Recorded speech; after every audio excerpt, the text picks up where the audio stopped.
Hello, welcome back to ಹಳ್ಳಿ ಮೇಸ್ಟ್ರು English YouTube channel. ಯಾರೆಲ್ಲ ನಮ್ಮ ಚಾನಲ್ ಹೊಸದಾಗಿ ನೋಡ್ತಾ ಇದ್ದೀರಿ, ದಯವಿಟ್ಟು ಸಬ್ಸ್ಕ್ರೈಬ್ ಮಾಡಿ, ಶೇರ್ ಮಾಡಿ. ಅದೇ ರೀತಿ ವಿಡಿಯೋ ಇಷ್ಟ ಆದರೆ ಲೈಕ್ ಕೂಡ ಮಾಡಿ. ವಿಡಿಯೋ ಹೇಗೆ ಬರುತ್ತೆ ಅನ್ನೋದನ್ನು ಕೂಡ ನಿಮ್ಮ ಕಮೆಂಟ್ ಮುಖಾಂತರ ತಿಳಿಸಿ, so that we can also improve our in content. So ಇವತ್ತಿನ ಒಂದು ಇದರಲ್ಲಿ ಆಸ್ಕ್ಡ್ ಟು ಅಂತಕ್ಕಂಥ ಒಂದು ಸಿಂಪಲ್ ಆಗಿರ್ತಕ್ಕಂಥ ಬಹಳ ಸರಳವಾಗಿರ್ತಕ್ಕಂಥ ಫ್ರೇಸ್ ಮುಖಾಂತರ ನಾವು ಹಲವಾರು ವಾಕ್ಯಗಳನ್ನ ದಿನನಿತ್ಯದಲ್ಲಿ ಬಳಸ್ತಕ್ಕಂಥ ವಾಕ್ಯಗಳನ್ನ ನೀವು ಕೂಡ ಮಾಡಬಹುದು ಈ ಒಂದು ಫ್ರೇಸ್ ಮುಖಾಂತರ ಅಂತ ಹೇಳ್ಬೋದು. ಓಕೆ, ಹಾಗಿದ್ರೆ ಯಾಕ್ತಡ, let's get into the class. ನೋಡಿ, ಆಸ್ಕ್ಡ್ ಟು, ಆಸ್ಕ್ ಅಂದ್ರೆ ಕೇಳು ಅಂತ ನಾವು ಹೇಳ್ತೇವೆ, ಹೌದಲ್ವಾ? ಅದನ್ನ ಪಾಸ್ಟ್ ಟೆನ್ಸ್ ಅಲ್ಲಿ ಆಸ್ಕ್ಡ್ ಟು, ನಾನು ಅವನಿಗೆ ನಿಲ್ಲಲು ಹೇಳಿದೆ. ಸರ್ ನನಗೆ ಹೆಸರು ಹಾಕಲು ಹೇಳಿದ್ರು. ಅವರು ನನಗೆ ಮನೆಗೆ ಹೋಗಲು ಹೇಳಿದ್ರು. ಈ ರೀತಿ ನಾವು ಕೂಡ ಮಾತಾಡ್ತಾ ಇರ್ತೇವೆ ದಿನನಿತ್ಯವಾಗಿ. ಸೊ ಅಂತ ವಾಕ್ಯಗಳನ್ನು ಹೇಗೆ ಉಪಯೋಗ ಮಾಡೋದು, ಯಾವ ರೀತಿಯಾಗಿರ್ತಕ್ಕಂಥ ಸ್ಟ್ರಕ್ಚರ್ ಇರುತ್ತೆ ಅನ್ನೋದನ್ನು ಕೂಡ ನೋಡೋಣ. ನೋಡಿ, ಆಸ್ಕ್ಡ್ ಟು, ನೋಡಿ ಸ್ಟ್ರಕ್ಚರ್ ನೋಡ್ಕೊಳ್ಳಿ. ಸಬ್ಜೆಕ್ಟ್ ಅಂದ್ರೆ ಗೊತ್ತು ನಿಮಗೆ, pronouns I, we, you, they. ಇಲ್ಲಿ ಸರ್ ತಗೊಂಡಿದ್ದೀನಿ, ಹಿ, ಶಿ, ಇಟ್, ಇವುಗಳೆಲ್ಲವನ್ನು ಸಬ್ಜೆಕ್ಟ್ ಅಂತ ಕರಿತೀವಿ. ನಿಮ್ಗೆ ನಾನು ಸರ್ ಹಿ ಬದಲಿ ಸರ್ ಅಂತ ತಗೊಂಡಿದ್ದೀನಿ, ಶಿ ಬದಲಿ ನೀವು ಹೆಸರನ್ನು ಕೂಡ ತಗೊಳ್ಬಹುದು. ಆಸ್ಕ್ಡ್ ಟು, ಈ ಒಂದು ಆಸ್ಕ್ಡ್ ಟು ಅನ್ನ ಬಳಸ್ತೇವೆ. ಅದ ನಂತರ ವಿ1, ಇಲ್ಲಿ ನಾವು ಕ್ರಿಯಾಪದದ ಮೂಲ ರೂಪವನ್ನ ಬಳಸಬೇಕು. ಇಲ್ಲಿ ಆಲ್ರೆಡಿ ನಾವು ಸಿಂಪಲ್ ಪಾಸ್ಟ್ ಅನ್ನ ಬಳಸಿರುತ್ತೇವೆ, ಅದಕ್ಕೋಸ್ಕರ ಇಲ್ಲಿ ಕ್ರಿಯಾಪದದ ಮೂಲ ರೂಪವನ್ನ ನಾವು ಬಳಸಬೇಕು. ಪ್ಲಸ್ ಆಬ್ಜೆಕ್ಟ್, ಹೌದಲ್ವಾ? ನೋಡಿ, I asked him to, asked ಆದ್ಮೇಲೆ ಟು ಅನ್ನ ಬಳಸ್ತೀವಿ, ಇನ್ಫಿನಿಟಿವ್ ಅನ್ನ. I asked him to wait, ನಾನು ಅವನಿಗೆ ಕಾಯಲು ಹೇಳಿದೆ ಅಥವಾ ನಿಲ್ಲಲು ಹೇಳಿದೆ ನನಗೋಸ್ಕರ. ನೋಡಿ, I asked him to wait, ನಾನು ಅವನಿಗೆ ಕಾಯಲು ಹೇಳಿದೆ. ನಾವ್ ಹೇಳ್ತಿರ್ತೇವಲ್ಲ, ಸ್ವಲ್ಪ ನಿಲ್ಲ ಅಂತ ಹೇಳ್ತೀವಿ, ಕಾಯಕ್ ಹೇಳು ಅಂತ ಹೇಳ್ತಿರ್ತೇವಲ್ಲ, ಅವಾಗ ಹೇಳ್ತೀವಿ I asked him to wait, ನಾನು ಅವನಿಗೆ ಕಾಯಲು ಹೇಳಿದೆ. I asked her to wait, ನಾನು ಅವಳಿಗೆ ಕಾಯಲು ಹೇಳಿದೆ. ಹಿಮ್ ಅಂದ್ರೆ ಅವನಿಗೆ, ಹರ್ ಅಂದ್ರೆ ಅವಳಿಗೆ. ನಾನು ಅವಳಿಗೆ ಕಾಯಲು ಹೇಳಿದೆ, ನಾನು ಅವನಿಗೆ ಕಾಯಲು ಹೇಳಿದೆ. We asked them to sleep, ನಾವು ಅವರಿಗೆ ಮಲಗಲು ಹೇಳಿದೆವು. ನಾವು ಅವರಿಗೆ ಮಲಗಲು ಹೇಳಿದ್ವಿ. ಆಸ್ಕ್ಡ್ ಟು ಅಂದ್ರೆ ಹೇಳಿದ್ವಿ, ಮಲಗಲು ಹೇಳಿದ್ವಿ ಅಂತ. They asked me to marry, ನೋಡಿ, ಅವರು ನನಗೆ ಮದುವೆಯಾಗಲು ಹೇಳಿದ್ರು. ಹೇಳ್ತಿರ್ತಾರಲ್ಲ ದೊಡ್ಡವರು, ಮದುವೆಯಾಗಲು ಸಾಕೇನಂತೇಳಿ. ನೋಡಿ, ದೇ ಆಸ್ಕ್ಡ್ ಮೀ, ನನಗೆ, they asked me to marry, ಅವರು ನನಗೆ ಮದುವೆಯಾಗಲು ಹೇಳಿದ್ರು. ಓಕೆ, ನೋಡಿ, sir asked me to stand up, ನನಗೆ ಸರ್ ಎದ್ದು ನಿಲ್ಲಲು ಹೇಳಿದ್ರು. Sir asked me write names, sir asked me to write names. ಶಾಲೆಯಲ್ಲಿ ಹೇಳ್ತಿರ್ತಾರಲ್ಲ ವಿದ್ಯಾರ್ಥಿಗಳು, ಸರ್ ನನ್ನ ಹೆಸರು ಹಾಕಕ್ಕೆ ಹೇಳಿದಾರ ಅಂತ ಹೇಳಿ.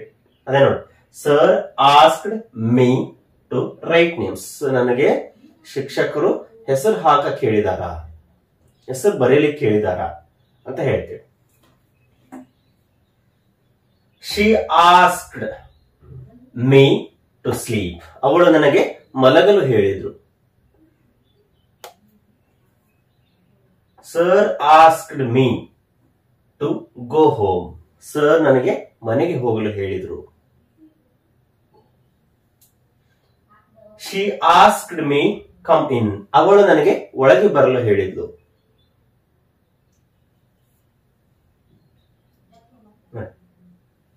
I asked him to wait, ಅವನು ನನಗೆ ನಿಲ್ಲಲು ಹೇಳಿದ.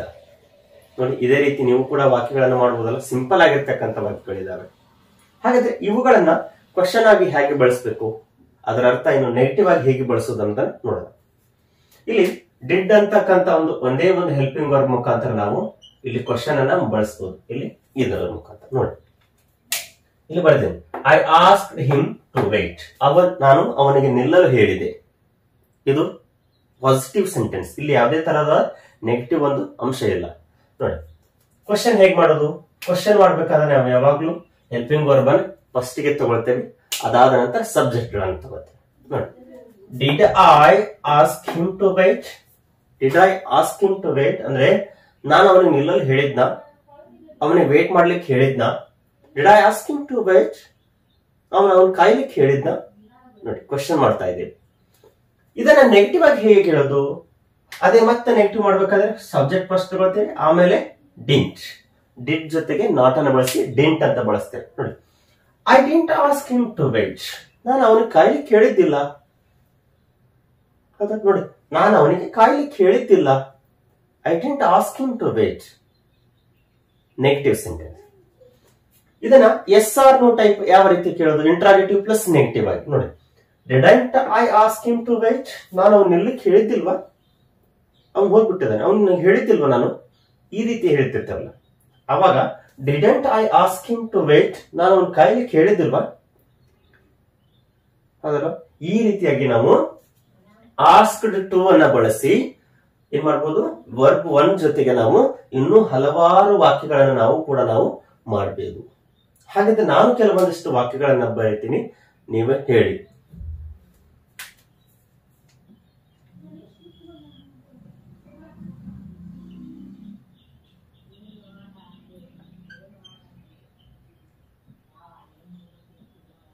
ನಾನು ಅವಳಿಗೆ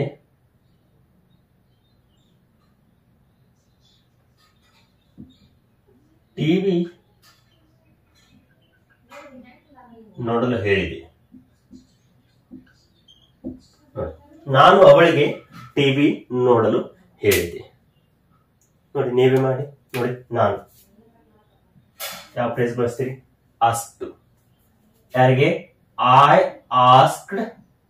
ಅವಳಿಗೆ ಅಂದ್ರೆ ನೋಡಿ, ಹರ್ ಅಂತ ಬರುತ್ತಲ್ಲ, ಐ ಆಸ್ಕ್ಡ್ ಹರ್. ಆಮೇಲೆ ಟು ಅನ್ನ ಬಳಸ್ತೇವೆ. ಟು ನೋಡೋದಕ್ಕೆ ಏನಂತೇವೆ? ಟಿವಿಯನ್ನ ವಾಚ್ ಅಂತ ಬಳಸ್ತೇವೆ. To watch TV. ನೋಡಿ, ಸಿಂಪಲ್ ಆಗಿರ್ತಕ್ಕಂಥ ವಾಕ್ಯ. I asked her to watch TV. ನಾನು ಅವಳಿಗೆ ಟಿವಿ ನೋಡಲು ಹೇಳಿದೆ. ಇದನ್ನ ಕ್ವಶನ್ ಹೇಗೆ ಮಾಡ್ತೀವಿ? Did I ask her to watch TV? ನಾನು ಟಿವಿ ನೋಡಲು ಹೇಳಿದ್ನ ಅವಳಿಗೆ. ಇದನ್ನ ನೆಗೆಟಿವ್ ಆಗಿ ಹೇಳ್ತೀರಿ, I didn't ask her to watch TV. ನಾನು ಅವಳಿಗೆ ಟಿವಿ ನೋಡಲು ಹೇಳಿದ್ದಿಲ್ಲ. ಇಲ್ಲಿ ಎಲ್ಲಾ ಪ್ರನಾಮಗಳ ಜೊತೆಗೆ ಡಿಡ್ ಅನ್ನು ಹಾಕಿ ನಾವು ಕ್ವಶನ್ ಮಾಡ್ತೀವಿ. Did I ask him to wait? ನೋಡಿ, ಎಲ್ಲ ಒಂದು ಪ್ರನಾಮ ಜೊತೆಗೆ ಡಿಡ್ ಅನ್ನು ಬಳಸಿ ನಾವು ಈ ರೀತಿ ಸಿಂಪಲ್ ಆಗಿರ್ತಕ್ಕಂಥ ಈ ಸ್ಪೋಕನ್ ಇಂಗ್ಲಿಷ್ ಅಲ್ಲಿ ನಾವು ಇವುಗಳನ್ನ ದಿನಾಲು ಬಳಸ್ತಾ ಇರ್ತೇವೆ. ಅವುಗಳನ್ನ ನಮಗೆ ಗೊತ್ತಿರೋದಿಲ್ಲ ಯಾವ ರೀತಿಯಾಗಿರ್ತಕ್ಕಂಥ ಸ್ಟ್ರಕ್ಚರ್ ಅನ್ನ ಬಳಸಬೇಕು ಅಂತ. ಇದೇ ರೀತಿಯಾಗಿರ್ತಕ್ಕಂಥ ಸ್ಟ್ರಕ್ಚರ್ ಅನ್ನ ಬಳಸಿ ನೀವು ಹಲವಾರು ವಾಕ್ಯಗಳನ್ನ ಮಾಡಬಹುದು. ಅದು ತಪ್ಪಾಗ್ಲಿ, ಒಂದ್ಸರಿ ತಪ್ಪಾಗುತ್ತೆ, 2 ಸರಿ ತಪ್ಪಾಗುತ್ತೆ, 3ನೇ ಸರಿ ನೀವೇ ಸ್ವಂತವಾಗಿ ಹಲವಾರು ವಾಕ್ಯಗಳನ್ನ ಮಾಡ್ತೀರಿ. ನೀವು ಅವುಗಳನ್ನ ನಿಮ್ಮ ಸ್ಪೋಕನ್ ಇಂಗ್ಲಿಷ್ ಅಲ್ಲಿ ಬಳಸ್ತಾ ಹೋಗಿ, ದಿನನಿತ್ಯ ಬಳಸ್ತಾ ಹೋಗಿ. ನೀವು ಕೂಡ ಇಂಗ್ಲಿಷ್ ಅನ್ನ ಸಿಂಪಲ್ ಆಗಿ ಸರಳವಾಗಿ ನಮ್ಮ ಚಾನಲ್ ಮುಖಾಂತರ, ಹಳ್ಳಿ ಮಿಸ್ಟರ್ ಚಾನಲ್ ಮುಖಾಂತರ ಕಲಿಬಹುದು. ಓಕೆ, ಇವತ್ತಿನ ಒಂದು ತರಗತಿಯಲ್ಲಿ ಆಸ್ಕ್ ಅನ್ನ ಬಳಸಿ ಹಲವಾರು ವಾಕ್ಯಗಳನ್ನ ಮಾಡೋದನ್ನ ನಾವು ಕೂಡ ಕಲಿತೀವಿ. ನಾಳೆ ಇದೇ ರೀತಿ ಬೇರೆ ಒಂದು ಕಂಟೆಂಟ್ ಜೊತೆಗೆ ನಾನು ನಿಮ್ ಜೊತೆಗೆ ಬರ್ತೀನಿ. Have a nice day. Thank you.